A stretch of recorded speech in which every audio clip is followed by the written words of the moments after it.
Ne vous êtes-vous jamais arrêté pour penser à l'origine des objets qui nous entourent, Mati?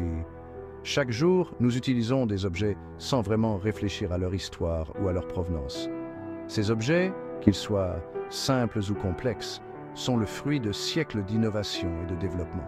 C'est facile de les prendre pour acquis, mais chaque objet, du simple crayon au smartphone complexe, a une histoire à raconter.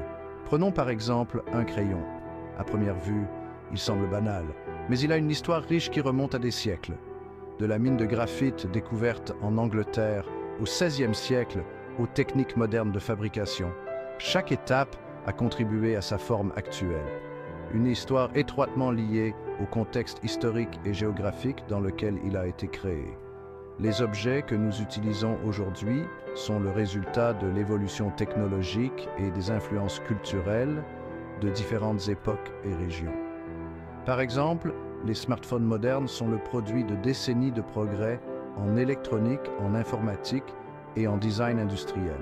Imaginez un peu. Les outils utilisés par les civilisations anciennes étaient façonnés par les matériaux à leur disposition et les défis auxquels elles étaient confrontées. Les premiers humains devaient utiliser des pierres, des os et du bois pour créer des outils qui les aideraient à survivre.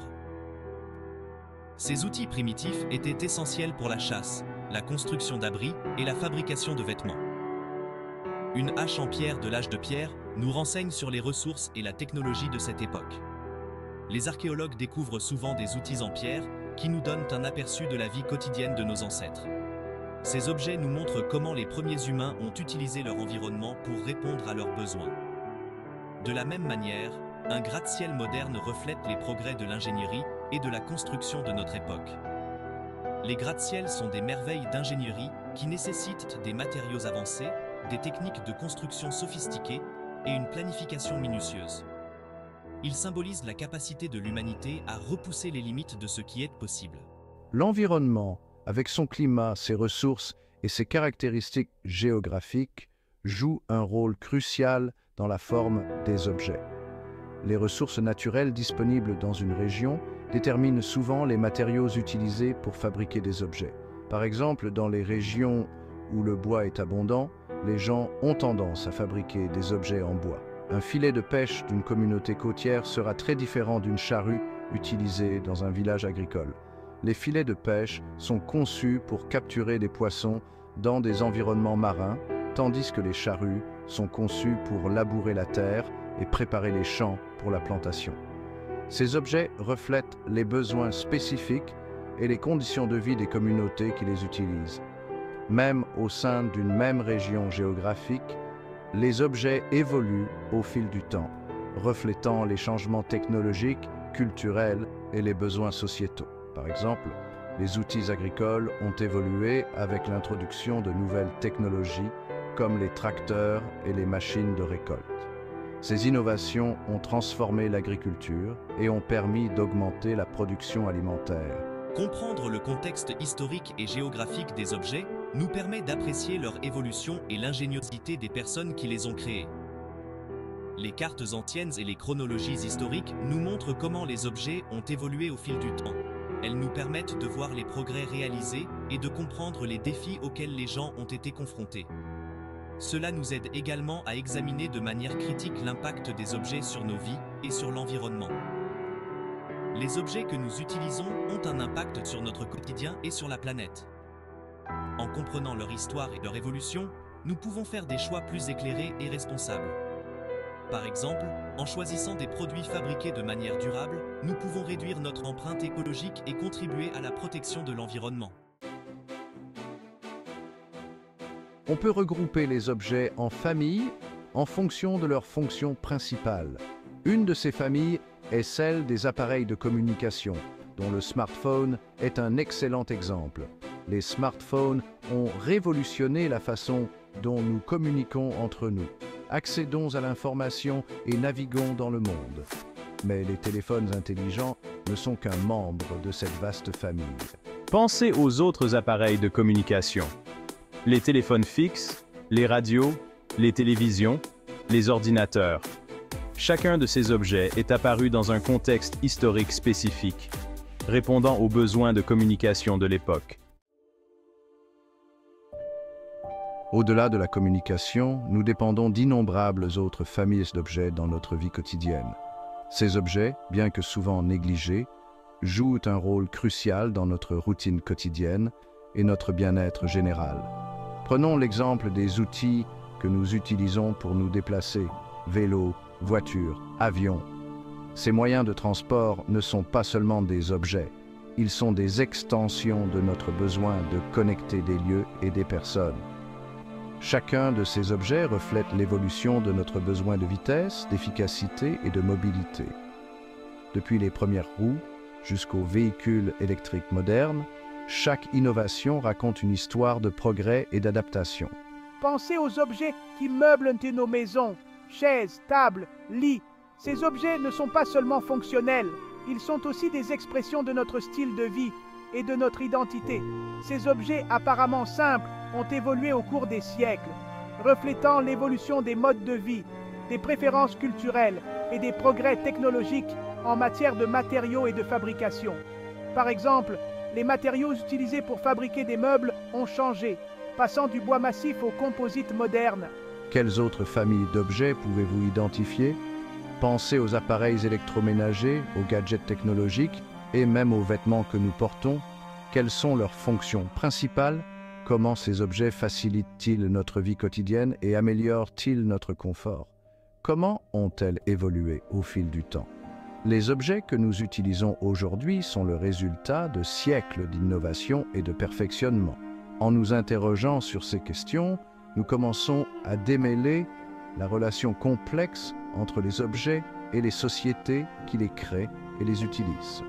Chaque objet raconte une histoire, non seulement de sa propre évolution, mais aussi de l'évolution de la société qui l'a produit. En explorant ces histoires, nous pouvons mieux comprendre notre propre place dans le monde moderne. L'évolution du téléphone est un exemple fascinant de la façon dont les objets s'adaptent aux progrès technologiques et aux changements sociétaux. Depuis les premiers jours des téléphones fixes jusqu'à l'ère des smartphones, chaque étape de cette évolution raconte une histoire de transformation et d'innovation. Les premiers téléphones, encombrants et à la portée limitée, étaient des appareils révolutionnaires pour leur époque. Ils ont permis aux gens de communiquer à distance pour la première fois, mais ils étaient loin d'être pratiques par rapport aux standards modernes. Aujourd'hui, nous transportons des smartphones élégants et puissants qui tiennent dans nos poches. Ces appareils ne sont pas seulement des téléphones, ils sont des ordinateurs portables, des appareils photo, des GPS et bien plus encore. Les premiers téléphones fixes étaient reliés au mur par des fils, ce qui limitait la mobilité. Les utilisateurs devaient rester à proximité de l'appareil, souvent dans une seule pièce, pour passer ou recevoir des appels. Cette limitation était une source de frustration pour beaucoup, car elle restreignait la liberté de mouvement et la capacité de multitâche pendant les appels. Au fur et à mesure que la technologie progressait, les téléphones ont commencé à évoluer. Les téléphones sans fil ont été introduits, offrant une plus grande liberté de mouvement à l'intérieur de la maison. Les téléphones sans fil ont offert plus de liberté, permettant aux utilisateurs de se déplacer dans leur maison tout en restant en ligne. Cependant, leur portée était encore limitée par la distance à la base. Bien que les téléphones sans fil aient représenté une amélioration significative, ils n'étaient pas sans leurs propres limitations. La portée était souvent limitée à quelques dizaines de mètres de la base, ce qui signifiait que les utilisateurs ne pouvaient pas s'éloigner trop loin. L'avènement des téléphones portables à la fin du XXe siècle a marqué un changement radical. Ces appareils ont permis aux gens de communiquer sans fil de presque partout, libérant les utilisateurs des contraintes des lignes fixes et des bases sans fil. Les téléphones portables ont transformé la communication, permettant aux gens de rester en contact en déplacement, que ce soit dans les parcs, les rues de la ville ou même en voyage d'affaires. Cette nouvelle liberté a changé la façon dont nous interagissons avec le monde. Le passage des lignes fixes aux smartphones n'était pas seulement une question de progrès technologique. Il était également motivé par l'évolution des besoins de la société. À mesure que nos vies devenaient plus mobiles et interconnectées, La demande pour des appareils de communication plus flexibles et polyvalents a augmenté. Dans les années 1980, les téléphones fixes étaient encore omniprésents dans les foyers et les bureaux. Les familles se rassemblaient autour du téléphone pour des appels importants et les bureaux étaient remplis de lignes fixes pour la communication professionnelle. À mesure que les gens devenaient plus mobiles et interconnectés, la demande d'appareils de communication portables et polyvalents a explosé. Les premiers téléphones mobiles, bien que volumineux et coûteux, ont commencé à répondre à ce besoin croissant. Aujourd'hui, les smartphones sont omniprésents. Dans les rues bondées des villes, dans les trains de banlieue et même dans les zones rurales, les gens utilisent ces appareils pour rester connectés, travailler, se divertir et bien plus encore. Les smartphones, avec leur capacité à passer des appels, à envoyer des messages, à accéder à Internet et à exécuter une multitude d'applications, sont devenus l'incarnation de cette ère connectée. Ils sont des outils indispensables dans notre vie quotidienne, facilitant la communication, l'information et même la gestion de nos vies personnelles et professionnelles. En fin de compte, l'évolution du téléphone, des lignes fixes au smartphone, est une histoire de progrès technologique et d'adaptation aux besoins changeants de la société. C'est une histoire qui continue de se dérouler alors que les technologies de communication continuent d'évoluer et de façonner notre monde.